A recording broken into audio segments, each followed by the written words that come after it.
এটা কি পূজা হচ্ছে? বাসন্তী পূজা নাকি দুর্গা পূজা? তো হ্যালো এভরিওয়ান, সবাইকে নমস্কার। সবাই কেমন আছেন? আজকে আমি আপনাদের সাথে শেয়ার করব বাসন্তী পূজার সপ্তমীর একটি ভিডিও। তো আমরা সপ্তমীর দিনে কিভাবে নদীতে গিয়ে জল ভরে নিয়ে আসি সেটা আজকে আপনাদের সাথে শেয়ার করব। তো এখানে সব ঘরগুলো রেডি করে নেওয়া হয়ে গেল। তারপর বাচ্চারা তো ঢোলের বাজনার সাথে নাচ করতেছিল। তো এখানে ঠাকুরের মুকুটগুলো সেট করে দেওয়া হচ্ছিল। তো এই যে সবাই বেরিয়ে পড়েছে জল ভরতে যাওয়ার জন্য। এই যে আমাদের সিম্পল গেট, এই যে দেখেন সবাই মিলে যাচ্ছে নদীতে জল ভরে নিয়ে আসার জন্য। আমাদের মন্দির থেকে একটু সামনেই আরেকটা পূজা হচ্ছে।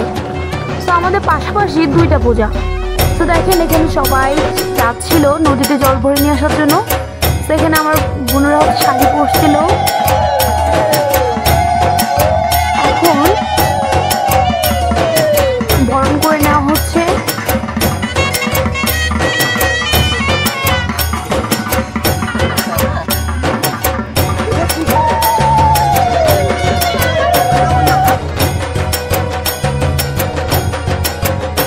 এখন করাটাকে স্নান করানো হবে।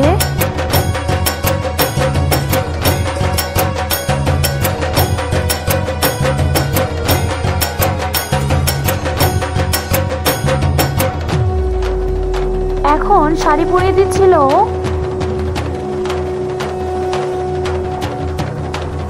দেখেন আকাশটা কত সুন্দর, তাই না?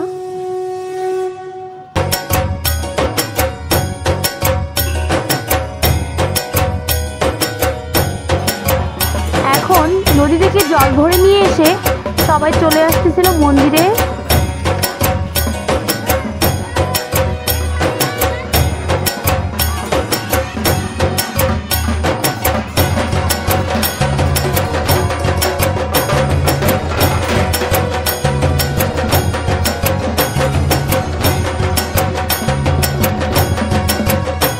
যে এখন গেটের সামনে চলে এসেছি।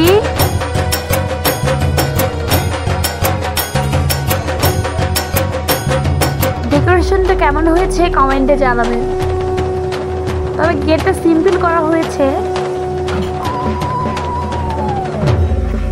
এখন মন্দির প্রদক্ষিণ করা হচ্ছে, কারণ নদী থেকে জল নিয়ে এসে 3 বার মন্দির প্রদক্ষিণ করতে হয়।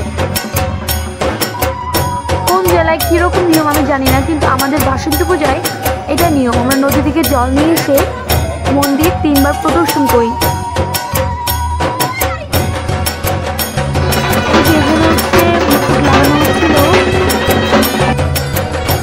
এখানে পণ্ডিত মশাই পূজা করতেছিল। আজকে এই পর্যন্ত, বাই বাই।